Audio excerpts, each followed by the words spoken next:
Varias sociedades secretas y el ocultismo siguen siendo un misterio para la mayoría y ocultan secretos que afectan de manera invisible a nuestro mundo actual.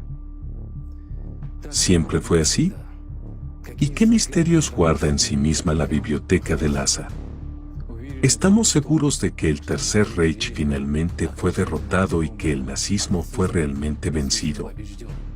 ¿Qué papel jugaron la organización Ahnenerbe y el extraño hombre que acompañó a Hitler todo el tiempo? Este hombre extraño es un monje tibetano, apodado el hombre de los guantes verdes, en Occidente, que de hecho estaba lejos de ser un monje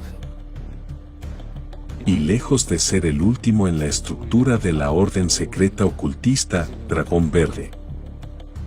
Ahnenerbe, patrimonio de los antepasados, una de las organizaciones más misteriosas de la Alemania nazi. La verdadera naturaleza de esta sociedad científica de las SS ha sido ocultada durante mucho tiempo por los mitos. Pero, ¿qué está pasando realmente? Una de las actividades de Ahnenerbe fue el estudio de la reencarnación. Intentaron encontrar formas de renacer conscientemente para extender la vida de los dictadores nazis y crear un ejército invencible de muertos vivientes. Resulta que el mundo no es en absoluto como lo vemos. Ni siquiera nos damos cuenta de que hay inhumanos que renacen consciente y repetidamente para obtener un poder ilimitado sobre nosotros. Muchas personas se han hecho estas preguntas durante muchos años. Averigüemos juntos qué es lo que realmente está sucediendo.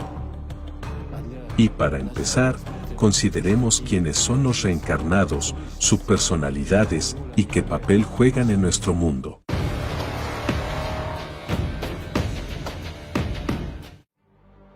Entonces, los reencarnados. La historia conoce hechos que hablan por sí solos. Aquí hay algunos de ellos. Caso número 1. Hitler. Se consideraba la reencarnación de Klingsee, un hereje medieval que practicaba rituales satánicos, invocar espíritus y realizar sacrificios humanos. Según sus contemporáneos, Hitler parecía un médium poseído. El que escuchaba a Hitler de repente veía la aparición del líder de la gloria. A veces parecía como si algo se infundiera en el orador desde el exterior. De él emanaban corrientes. Luego se volvía a ser pequeño, mediocre, incluso vulgar. Parecía estar agotado, como si sus baterías estuvieran completamente vaciadas. Hitler parecía un médium en una sesión de espiritismo. Era como si al comunicarse con los espíritus, su rostro se iluminara con una energía interior inusual, y el antiestético hombrecillo se convertía en un dios todopoderoso y formidable a los ojos de la multitud, que conocía todas las aspiraciones más íntimas del pueblo que le escuchaba. Todos los que se encontraban frente a él en ese momento estaban dispuestos a seguirle en el fuego y en el agua, a aceptar la muerte con un simple gesto de su mano.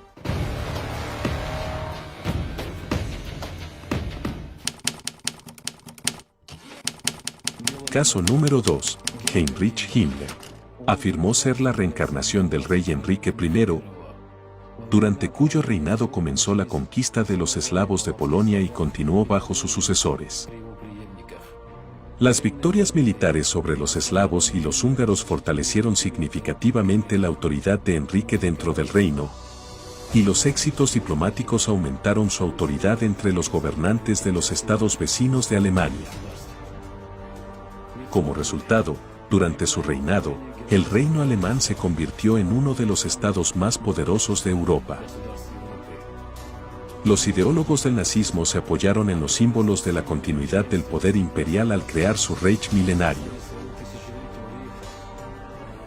Una de las manifestaciones del culto a los antepasados nazi fue la llegada en 1936 de los principales dirigentes de las SS a Quedlinburg para honrar la memoria de Enrique I el día del 10º aniversario de su muerte.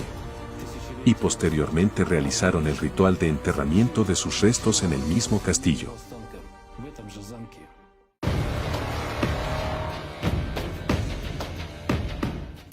Caso número 3. Karl Maria Billigud. Su familia pertenecía a un clan muy antiguo que poseía conocimientos ocultos y magia. En la Edad Media, la Iglesia Católica persiguió a esta familia y la anatematizó por herejía y paganismo. Billigud heredó los conocimientos ocultos y las habilidades mágicas de su clan. Se puede suponer que estaba gobernado por una subpersonalidad.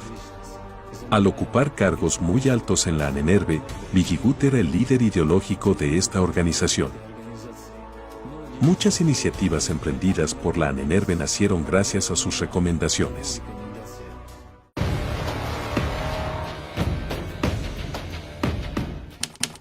Caso número 4. Ferenc Speer. La historia de una persona. Nuestro contemporáneo, un investigador del Tercer Reich, Hans Ulrich von Kranz, describe la historia de un hombre llamado Ferenc Speer. He aquí algunos extractos de la vida pasada de Ferenc. Era como si yo mismo estuviera allí.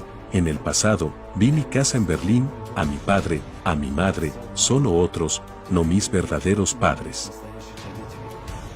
Mi mujer, 2 hijas, recordé el nombre. También resultó ser Ferenc. Vi cómo servía en las SS, empecé con las tropas de asalto, me uní al partido en las primeras filas. Luego me incorporé a las unidades de combate de las SS.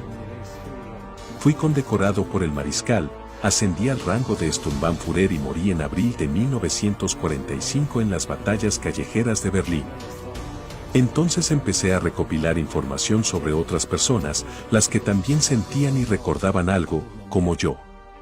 Y encontré a bastantes de esas personas. Tengo una conciencia bastante clara de esas dos partes en mí, el antiguo hombre de las SS y el actual periodista. Me pregunté durante mucho tiempo quién era ese Sturmbannführer Ferenc. Mi padre ya había muerto para entonces, no había nadie a quien preguntar. Sin embargo, me atreví y una vez le pregunté a mi madre si conocía a algún otro Ferenc, aparte de mí. Por supuesto, no le dije nada de lo que había recordado, no quería preocuparla. Y dudaba de que me creyera inmediatamente. Me dijo que uno de los mejores amigos de mi padre, cuando era joven, se llamaba Ferenc. Al parecer, mi padre le había hablado de su vida en Alemania.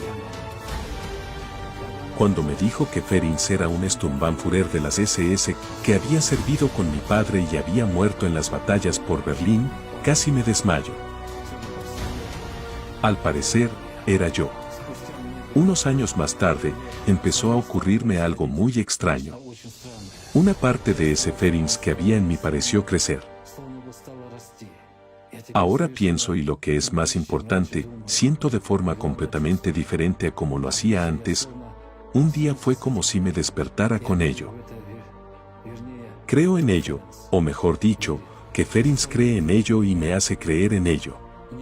Estoy teniendo sueños, también estoy soñando con un hombre. Me habla del honor, de la justicia, de la verdad, me habla de nuestros justos y maravillosos antepasados y, sobre todo, de nuestros dioses. Creía que me había inventado a este hombre en mis sueños, hasta que lo reconocí. ¿Saben quién era? Heinrich Himmler.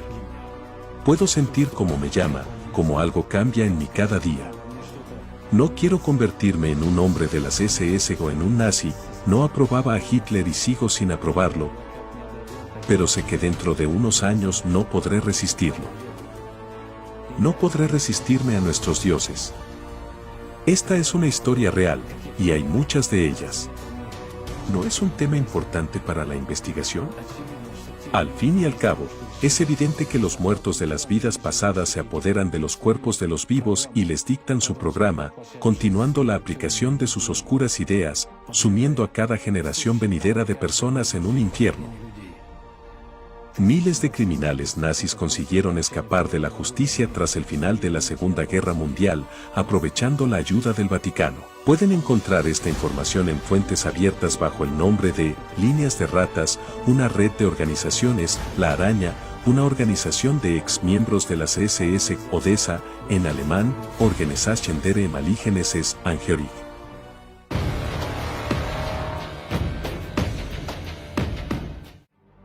¿Cómo consiguieron los nazis del Tercer Reich tener un poder y una autoridad tan ilimitados, y quién estaba y sigue estando detrás de todo ello?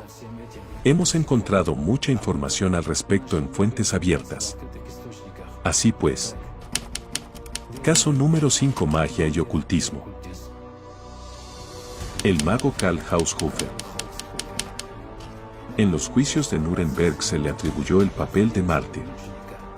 Un erudito del gabinete que supuestamente no sabía nada de política y que, por tanto, debía quedar libre de la responsabilidad de las atrocidades del Tercer Reich. En realidad, en el expediente encontrado en la caja fuerte del padre de Hans Ulrich von Kranz, Haushofer tenía un papel diferente y siniestro. Era un iniciado en una de las sociedades secretas budistas más influyentes. Existe la teoría de que Haushofer no solo era miembro de la Sociedad Thule, sino que también pertenecía a la Logia de los Hermanos de la Luz de Berlín, a veces también llamada Sociedad Brill. La relación entre él y su discípulo Hitler era de naturaleza mística. No era simplemente una relación de discípulo y maestro. No. Era una relación mago-medio, exactamente como la describen los practicantes del ocultismo. Para extender su influencia sobre un grupo más o menos importante de personas, el mago necesita un intermediario, un medium, y Hitler era ese medium. El medium es capaz de reunir una gran cantidad de energía y luego bombear a la multitud de acuerdo con el programa que el mago le ha puesto. Bombearla con odio, amor, agresividad, lo que sea. Y Hitler tenía desde hacía tiempo cierta habilidad en este sentido. Su arte de influir en una multitud, según sus contemporáneos, era insuperable. Un medio así era un socio ideal para el mago Haushofer. Fue así como Haushofer convirtió a Hitler en un líder nacional. Tras la caída del Tercer Reich, no fue juzgado durante el proceso de Nuremberg. Por cierto, entonces solo llevaron a juicio a los títeres públicos y condenaron a muerte a los que sabían más de lo permitido. Pero nadie movió un dedo para atrapar a los verdaderos dirigentes y financieros del Tercer Reich. Haushofer terminó su vida en 1946 como verdadero miembro de la Orden del Dragón Verde, mediante un autoasesinato ritual, habiendo sacrificado previamente a su familia.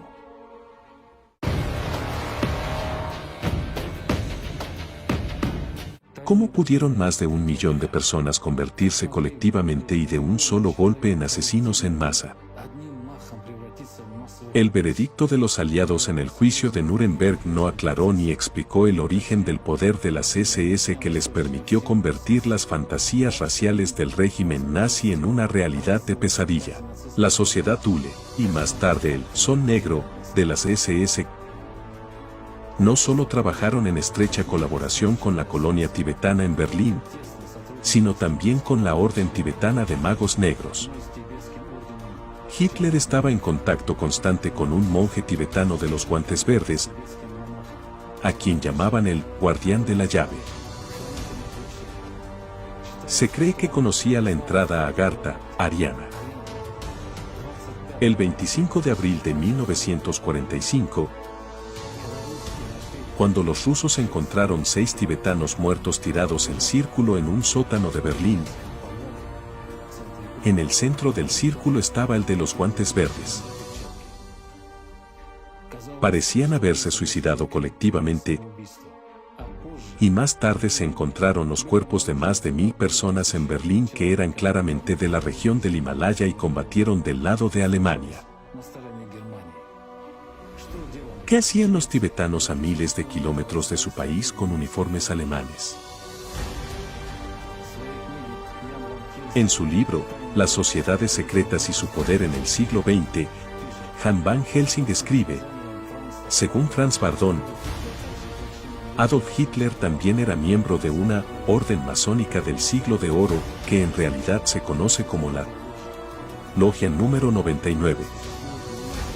Hay 99 de estas logias en muchos lugares del mundo, todas con 99 miembros. Cada logia está presidida por un demonio, y cada miembro tiene su demonio personal. El trato consiste en que el demonio ayuda a una persona a ganar dinero y poder, pero su alma se compromete tras la muerte a servir al demonio. Además, cada año se sacrifica un miembro al demonio de la logia, que luego se sustituye por un nuevo miembro. Los miembros de la logia número 99 son también industriales y banqueros de alto nivel y hoy son más importantes que nunca. Franz Bardon confirmó que Hitler y la Orden Thule eran el instrumento exterior de un grupo de magos tibetanos. Un número incontable de jóvenes habían sido entrenados por el Sol Negro durante el Tercer Reich, iniciados en Wewelsburg y enviados al Tíbet para que se prepararan para la gran batalla final a finales de este siglo. Esta carta procede del archivo personal del líder de Ahnenerbe, Sievers, que resulta estar guardado desde hace más de 60 años en Potsdam y fue descubierto por casualidad.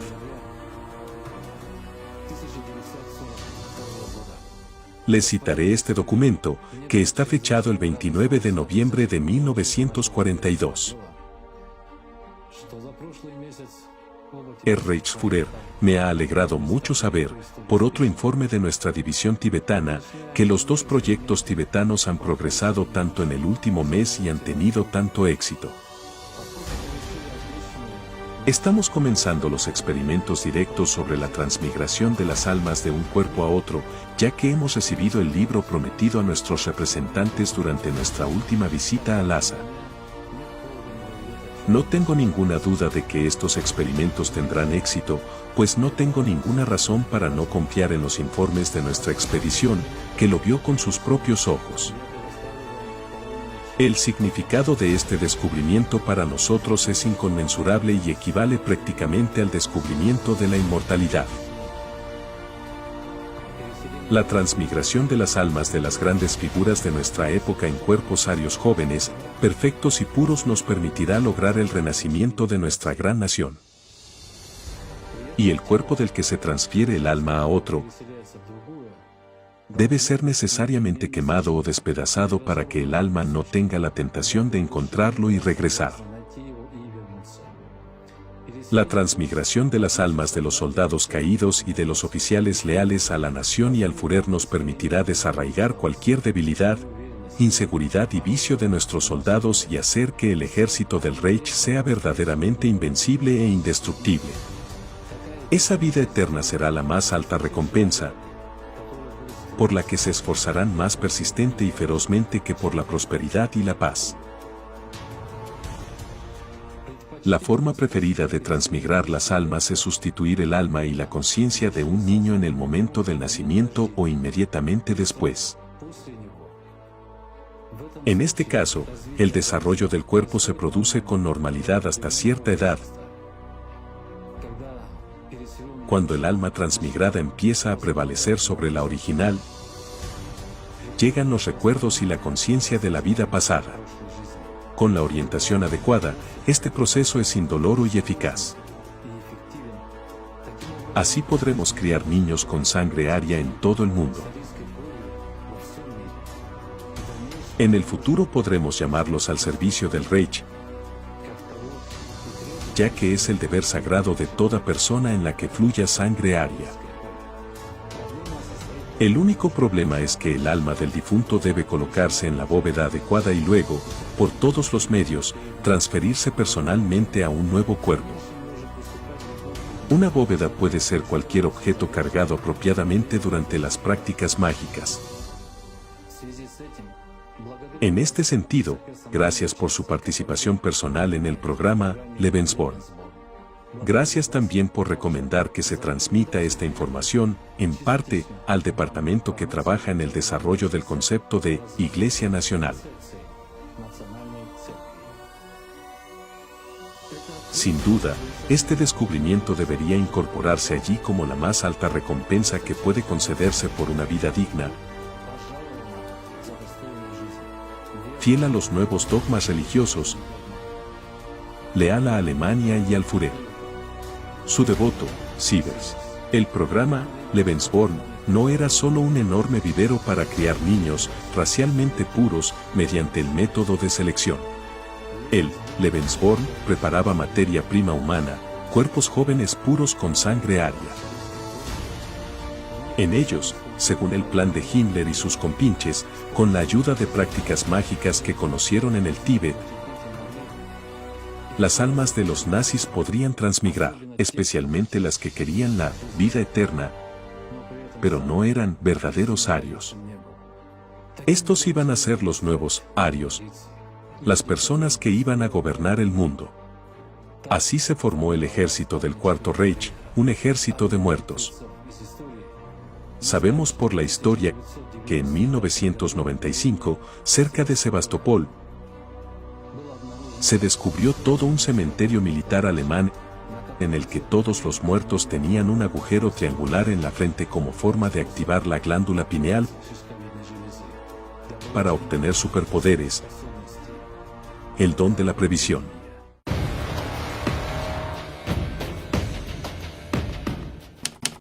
El Vaticano de las SS. El castillo de Wewelsburg, también conocido como el Vaticano de las SS, está rodeado de leyenda y misterio y se encuentra en Alemania, en Renania del Norte-Westfalia. Cerca de él se encuentra el edificio megalítico Externsteine. Muchos historiadores suponen que el contorno del castillo se asemeja a la copa del Grial, en la que se hunde la lanza del destino. Para las SS era un lugar sagrado. Durante el Tercer Reich, el castillo fue la forja de la sede central de las SS y el centro de las reuniones anuales de los altos mandos, así como la sede de la Orden Negra de las SS. Es una frase extraña el Vaticano de las SS, ¿no? La etimología de la palabra Vaticano es un verdadero misterio. Según una versión, Vaticanus, del latín, es un antiguo dios romano pagano, del primer llanto de un niño recién nacido. Según otra, la palabra latina vaticinor significa predecir, profetizar. Según una tercera versión, Vaticano corresponde al nombre de la diosa etrusca del inframundo, Vatica, que está entre el mundo de los vivos y el de los muertos. Tras estudiar detenidamente todos los detalles, Himmler decidió elegir el castillo de Wewelsburg. Allí pretendía establecer un centro para la nueva religión nazi que se estaba creando en las entrañas de las SS. Según las conclusiones de los expertos de Ahnenerbe, el castillo estaba situado en la intersección de varias líneas energéticas fuertes. Esto significaba que la energía de la Tierra se concentraba en sus cimientos en forma de triángulo y podía utilizarse en cualquier momento durante los rituales mágicos para el fin que el mago pretendía. La pieza central del SS Vaticano iba a ser la torre norte del castillo triángulo, dirigida a la mística isla de Thule, en el Ártico. La sala inferior, llamada Valhalla, por el lugar donde los dioses y héroes escandinavos se daban un festín, con un fuego eterno en su centro, y una cripta tumba que se construyó en ella. Este piso de la torre era Nibelheim, el mundo de los muertos de las antiguas sagas. Aquí es donde los Obergruppenführers fallecidos y los anillos de todos los miembros de la Orden Negra debían descansar después de que sus maestros hubieran pasado al otro mundo. En el centro de la sala había un hueco, bajo el cual se encontraba el santuario de la Orden. El santuario estaba situado en las profundas y oscuras mazmorras del castillo, y en él se realizaban muchos rituales ocultos, como bautismos de sangre para los neófitos, ofrendas a dioses paganos, numerosos festines de sangre y otros acontecimientos oscuros. Aquí también tuvo lugar la quema de miembros de las SS muertos y de sus emblemas. A través de unos conductos de ventilación especiales, el humo se mantenía estrictamente por encima del castillo en forma de un enorme pilar. Luego sus cenizas se depositaban en una de las 12 urnas funerarias que se colocaban en 12 pedestales especiales. Y en el piso de arriba se erigía el Midgard de 12 columnas, el mundo de los vivos. En la sala del medio se celebraban ceremonias diarias. Influido por los relatos místicos del rey Arturo, Himmler también decidió tener una mesa redonda de 12 Obergruppenführer seleccionados, caballeros de la Orden Negra, que debían decidir el destino de la humanidad. El Salón del Grial debía coronar la Torre Norte, simbolizando al mismo tiempo Asgard, el antiguo mundo germánico de los dioses. Pero no lograron realizar su plan. En 1945 todos los objetos de valor de Wewelsburg fueron evacuados y el propio castillo fue volado por orden de Himmler. Pero la mayoría de las habitaciones, incluyendo el Valhalla y la sala de los caballeros de la mesa redonda, se conservan todavía. El sol negro, tejido con las 12 runas de la victoria, símbolo del nuevo orden de los nazis, sigue en el suelo.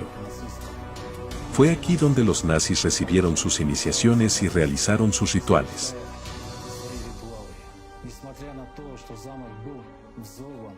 Aunque el castillo fue volado, el interior ha sobrevivido y ahora espera silenciosamente a sus maestros.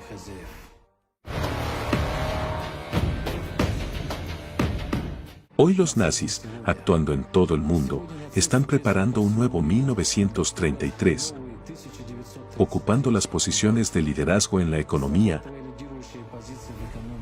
avanzando en la esfera política. Disponen de los tesoros del Reich Antártico, de miles de millones de dólares en cuentas bancarias suizas, quizás incluso de la ayuda de una civilización desconocida de los antárticos y de otras fuerzas aún más oscuras y terroríficas.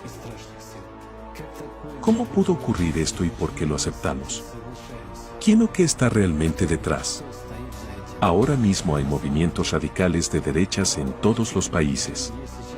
En muchos países, por ejemplo, están muy cerca de ganar las elecciones, pero una victoria nazi a escala mundial no debería admitirse bajo ningún concepto.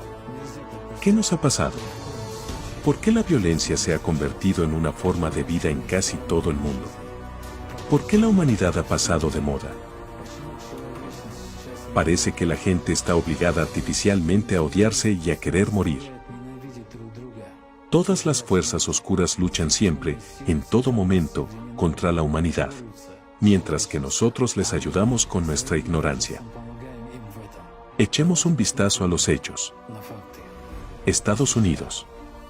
19 años después de la guerra, antiguos nazis ya ocupaban puestos clave en el gobierno, a saber, 20 miembros en el gobierno de Estados Unidos, 189 generales y oficiales en la OTAN, así como 1.118 fiscales, 244 ejecutivos y 300 policías.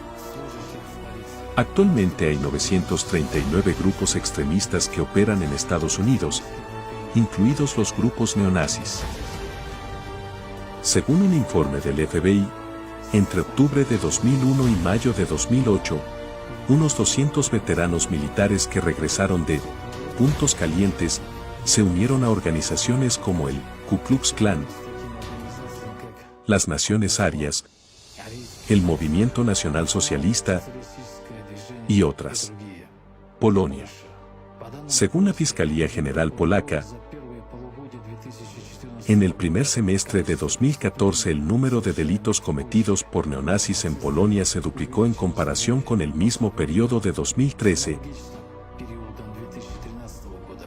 Se iniciaron 427 casos en total. Hungría. En 2013, el Tribunal Constitucional levantó la prohibición del uso de símbolos nazis y comunistas. La esvástica está ahora entre los símbolos permitidos. Gran Bretaña. El partido Gran Bretaña por encima de todo, fundado en 2011, se opone a la islamización de Gran Bretaña.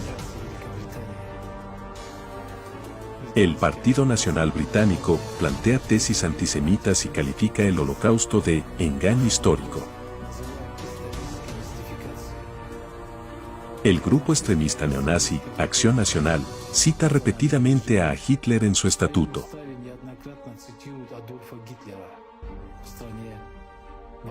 En el país se erigen monumentos neonazis en lugar de los monumentos destruidos a los guerreros liberadores y a las víctimas del Holocausto. Finlandia. El movimiento nacionalista radical en Finlandia está creciendo notablemente. A finales de 2019, el partido derechista, Verdaderos Finlandeses, tenía el apoyo de más del 22% de la población del país. Croacia. El nacionalismo agresivo y la intransigencia étnica y religiosa están cobrando impulso. El Movimiento de Liberación Croata, de extrema derecha, sucesor de la Ustaya, que durante la Segunda Guerra Mundial fue conocido por sus salvajes atrocidades inhumanas contra otras nacionalidades, está resurgiendo. Unos 700.000 serbios, 30.000 judíos y 80.000 gitanos fueron asesinados en campos de concentración. Otros 400.000 serbios fueron expulsados de Croacia. Estas atrocidades no han cesado ni siquiera hoy.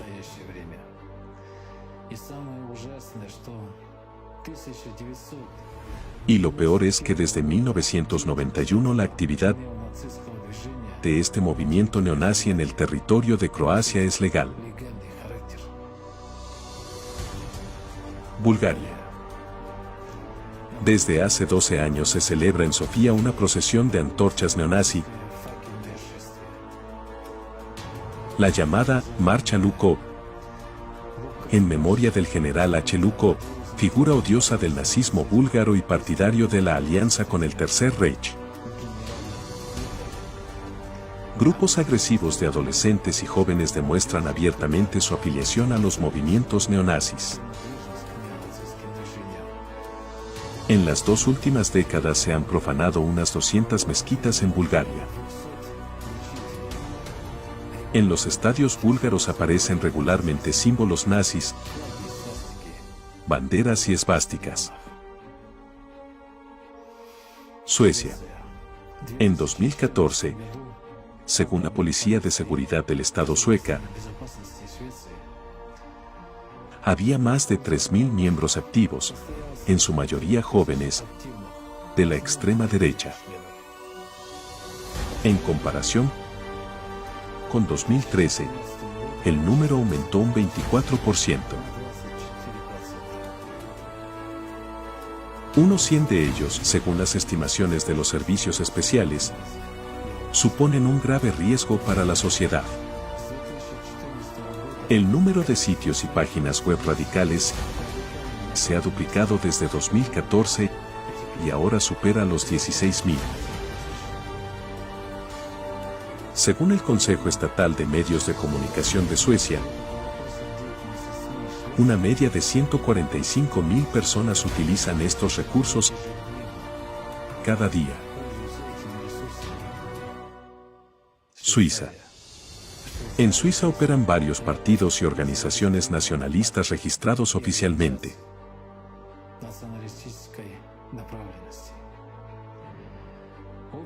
Las fuerzas del orden estiman que el número total de extremistas de derecha propensos a cometer acciones violentas es de entre 900 y 1000 personas.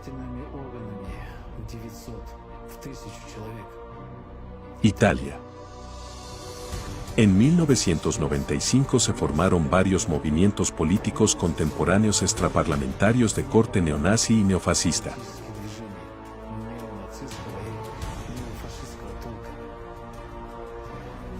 En 2015, en los Apeninos había sucursales de organizaciones y grupos neonazis europeos,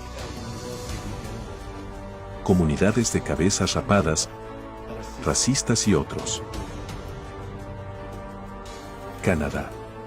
Y en 2015, en Canadá, varios tipos de asociaciones y estructuras odiosas que apoyan una ideología de extrema derecha están abiertamente activas. En esa época se organizaron desfiles nacionalistas,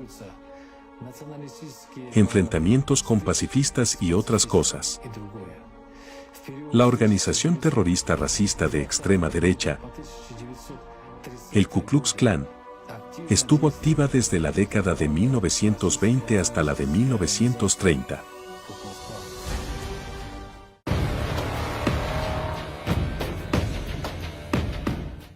Letonia. Entre 1995 a 1996. La legislación letona consagra una disposición discriminatoria en materia de prestaciones sociales para los veteranos de la Segunda Guerra Mundial y los antiguos prisioneros de los campos fascistas, pero se garantizan las prestaciones a los antiguos legionarios de las Waffen-SS y a los partisanos nacionales. En 2012, en Bauska, se erigió un monumento a los verdugos de las SS, responsables de numerosas atrocidades contra civiles en Rusia, Ucrania y Bielorrusia, con la ayuda del gobierno local.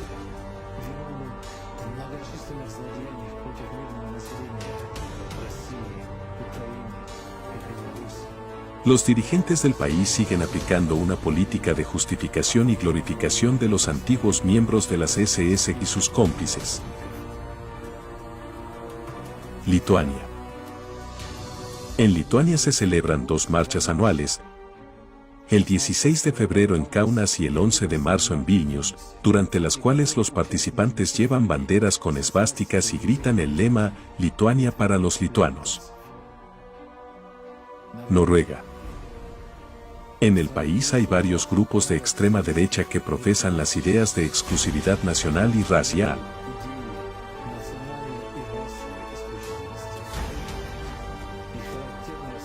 Y un rasgo característico de estos grupos es una orientación antimusulmana muy pronunciada. España.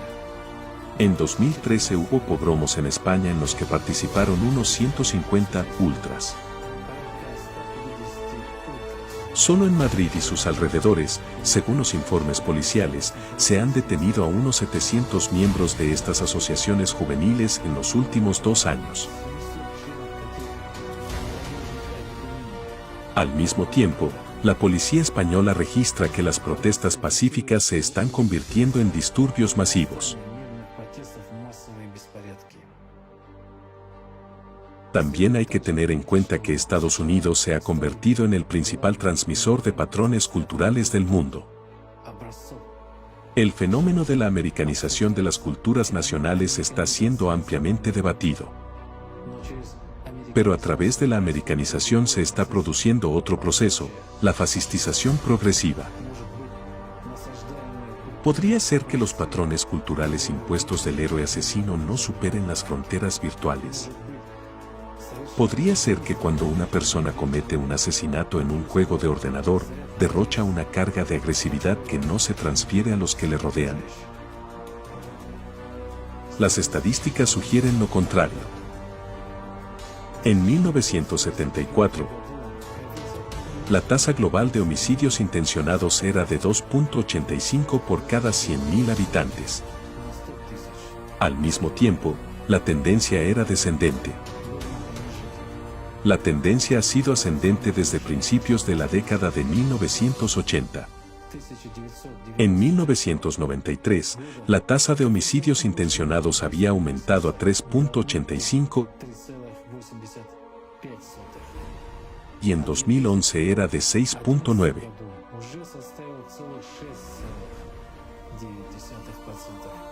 En 2014, según datos no oficiales, se cometieron más de 16.000 delitos neonazis en Alemania.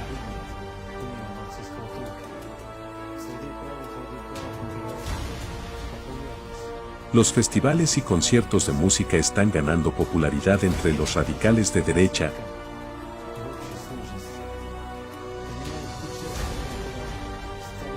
Según diversas estimaciones, un total de unos 180 grupos musicales alemanes y extranjeros utilizan símbolos marrones y letras de extrema derecha.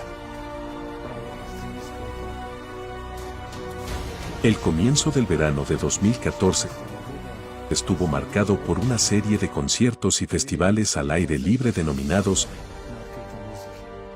Verano del Rock de Derecha. En 2014, Liepaja y Riga acogieron producciones del escandaloso musical Kukurs. Herbert Kukurs, que glorifica a un miembro del Comando Arax, que se hizo famoso durante la Segunda Guerra Mundial por el exterminio especialmente brutal de judíos, incluidos niños. La hegemonía cultural precede a la hegemonía política. La cultura de masas ya es en gran medida fascista. Mientras que los juegos de ordenador degradan el valor de la vida humana. Los personajes negativos se presentan como positivos con los que el jugador se asocia. Así, en el juego de ordenador, Regreso al Castillo Wolfenstein, Heinrich Bergmann es el antagonista. En la historia, los ocultistas del Tercer Reich intentan resucitar a Enrique I para cambiar el curso de la Segunda Guerra Mundial. Pero el protagonista del juego se opone a ello. Esta no es una lista completa.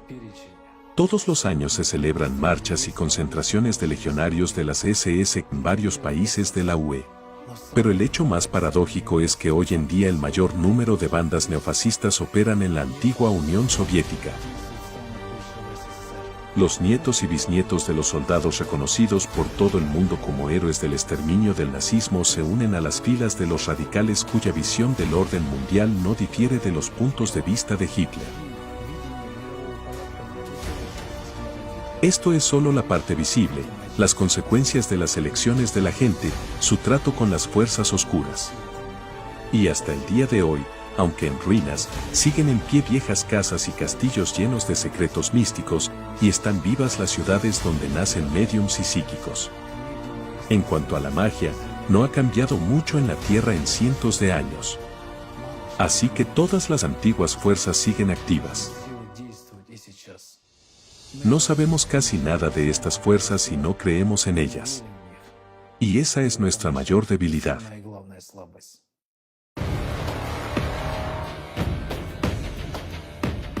¿En qué tipo de mundo vivimos? Guerras, violencia, destrucción, crisis, doble o triple moral. La gente vive en una carrera constante y lucha por la salvación. ¿Y todavía no crees que los muertos gobiernan este mundo? El mal siempre está bien organizado. Sus adeptos están constantemente aprendiendo y dominando sus habilidades, creando condiciones infernales de existencia para el resto de nosotros. Se aprovechan de nuestra ignorancia. Pero ¿qué pasa con el ser humano? ¿Por qué caemos sin pensar en lo que se nos presenta como un rebaño de ovejas, dando todo por sentado y fuera de nuestro control? Con nuestros muchos deseos, estamos demasiado ocupados para averiguar la esencia de lo que ocurre. El Tercer Reich fue, y sigue siendo, una de las peores y más brutales dictaduras de los muertos en la historia de la humanidad. Los muertos no necesitan la victoria de un líder u otro, sino que necesitan que la guerra continúe. El dolor y el sufrimiento humano son su alimento. tienen un gran interés en que las guerras continúen indefinidamente. Por eso no se puede falsificar la historia y no se puede subestimar el peligro de la camarilla de Hitler y sus seguidores. Y aún más, no debemos guardar silencio sobre las fuerzas oscuras secretas que estaban detrás de los nazis. Al fin y al cabo, está claro que existen y operan hasta el día de hoy, aunque no se hayan explorado del todo. Y la ciencia oficial no las toma en serio. ¿Puede ser que esto se haga a propósito? Conociendo la verdad sobre el pasado, podemos comprender lo que está ocurriendo y prever lo que está por venir. Y al preverlo, podemos cambiarlo a mejor. La humanidad aún tiene una oportunidad antes de que los muertos nos traguen por completo. Hemos creado lo que tenemos por nuestro propio silencio e ignorancia. Conociendo la verdad, podemos crear una realidad feliz para nosotros y nuestros descendientes. No debemos dejar que los muertos gobiernen a los vivos. Devolvamos el mundo a los vivos.